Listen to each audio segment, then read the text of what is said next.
इंतहाई नाजाइज़ी आहे।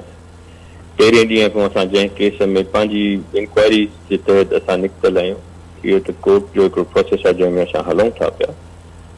असांजे घरनि ते चढ़ाई करे राति जो पेट में माण्हुनि सां मिली पंहिंजे बंदि कमरनि में उन्हनि सां मीटिंग करे ऐं घरनि ते चढ़ाइयूं कनि था, त मां सम्झां थो त इहो त इम्पार्शली त हिते हिननि जी रही का बि कान्हे। ऐं इंस्ट्रक्शन वठी ऐं माण्हुनि जे घरनि ते चढ़ाई था कनि। माण्हुनि जे सुप्रीम कोर्ट हिननि खे चयो आहे त बाबा वञी एक्सकाउंटर पकड़ियो, त एक्सकाउंटर पकड़ण लाइ त हिननि खे कंहिं रोकियो कोन्हे। असांजे घरनि में एक्सकाउंटर हिननि खे मिलिया हूंदा, जेके असांजे घरनि में एक्सकाउंटर हिननि खे कयो। हिकिड़ा ई मज़मत जो की ॻाल्हि आहे, जेके इज़त वारनि जे घरनि ते अचे ऐं बेगुनाह कंहिंजे चवण ते उहे माण्हू जेके मुनशियात फरोश आहिनि उन्हनि खे तहफ़ुज़ ॾिनो थो वञे। IG साहब पाण पुलिसूं मोबाइलियूं ॾेई उन्हनि खे। उन में मां सिधी ॻाल्हि कंदो, मज़मत जहिड़ी ॻाल्हि आहे ऐं दुख जहिड़ी ॻाल्हि आहे त पुलिस खे इम्पार्शल थी हलणु खपे। जेके इंक्वायरियूं थियल आहिनि या जेके शयूं हिननि वटि मौजूदु आहिनि त उहे ज़ाहिर कनि। असांखे त भउ आहे जेके माण्हू हिन महिल ताणी 5-8 माण्हू हिननि गिरफ़्तार कया आहिनि असांजे हिन जाबुली पट्टी ऐं हिन में, उहे माण्हू वीचारनि खे मारे न छॾनि क़रीबन। ऐं उहो हिन महिल 4-5 ॾींहं आहे पुलिस वटि, उहे ज़ाहिर पुलिस नथी करे। इन खां तव्हां अंदाज़ो लॻाए सघो था त हिननि ते प्रेशर कहिड़ो आहे। हिकिड़ो कूड़ो केस खणी वञी सुप्रीम कोर्ट में उन ते कनि, मां त सम्झां थो पोइ त सॼे सिंध जे एक्स काउंटर आहिनि, लखई माण्हू आहिनि जेके घुरबल आहिनि केसनि में। IG सिंध खे अहिड़ो क़दम त सभिनि जे लाइ खणणु खपे। उहे टोटल जेके बि माण्हू आहिनि, अहिड़ा खोड़ माण्हू आहिनि जेके हिकिड़े असांजे ज़िले में 5-5, 10-10 हज़ार माण्हू एक्स काउंटर आहे, त उन्हनि माण्हुनि ते बि क़दम खणणु खपे। सिर्फ़ु असांजो नालो इस्तेमालु करे ऐं असांखे बदनाम करण जी कोशिशि कई थी वञे, इहा मज़मत जोगी आहे। ऐं इन शइ जी कानूनी हर शइ हर हद ताणी वेंदासीं।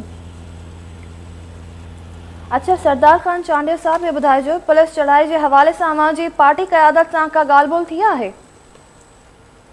ख़बर पुलिस खे हूंदी, जे उन्हनि किथे कंहिंखे ॿुधायो हूंदो त उनखे ॿुधाईंदो। असांखे इहा ख़बर पई त ऑपरेशन हले थो, 5-6 ॾींहंनि खां ऑपरेशन हले पियो।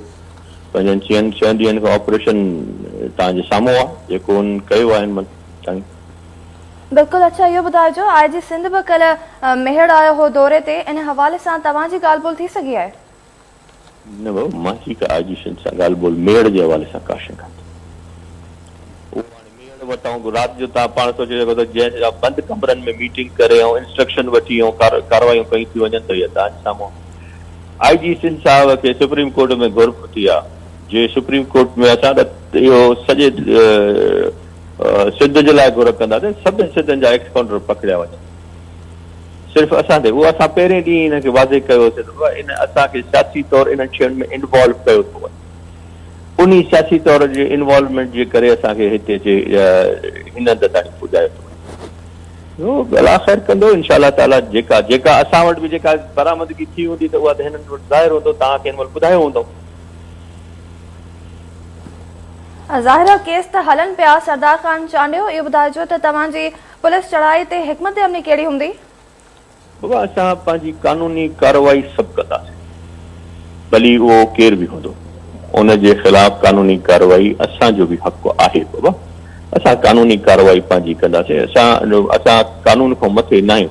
बहरहाल मज़मत जोगी आहे जो इन महिल असांजे घरनि ते चाढ़े करे ऐं उते तव्हां ॿुधायो भला हेॾो सारो मामिलो माण्हू खणी वञी मां पंहिंजे घर में विहारींदुमि या ॿियनि विहारींदुमि? जॾहिं पहिरें ॾींहं खां असां चऊं था त असांजो हिननि माण्हुनि सां इन्वॉल्वमेंट बि न आहे, पंहिंजो पाण ॼाणे जंहिंखे वणे जाते जेको कनि, पाण नाकाम था वञनि पंहिंजे स्ट्रेटेजिक में। उन में असांखे हर कंहिंखे ब्लेम था कनि। हाणे इन्हनि जो इहो आहे त असां ब्लैकमेल करे माण्हुनि खे, प्रेशराइज़ करे माण्हुनि खे ऐं उन्हनि खां ज़ोर ते जेको आहे सो कम वठिया वञनि। असां छा जा ॾियूं? असांजा आहे असां हिन महिल हाज़िर आहियूं। असां कोर्ट में बि पेश थियल आहियूं, सुप्रीम कोर्ट ताणी वापसि अचे। सुप्रीम कोर्ट असांखे मोटी हिन केस खे ॿुधण जे लाइ दादू कोर्ट मोकिली आहे। असां उते बि पंहिंजी का बि हाज़िरी इन मामले में घटाई कान्हे, असां उते त वञूं था। अच्छा, सरदार खान चांडिया साहब, ये ॿुधाइजो जवाबदार धुर इल्ज़ाम हणंदी रही आहे त रूपोश जवाबदार अवां जे घर में बि आहिनि, इन ते अवां छा चवंदा? आया न ॾिसी आहे जेके जवाबदार मिलिया हूंदनि से। मुंहिंजे घर त आया, जवाबदार ॾिसी विया, जेके आहिनि। अञा को ॿियो घर मुंहिंजो कराची जो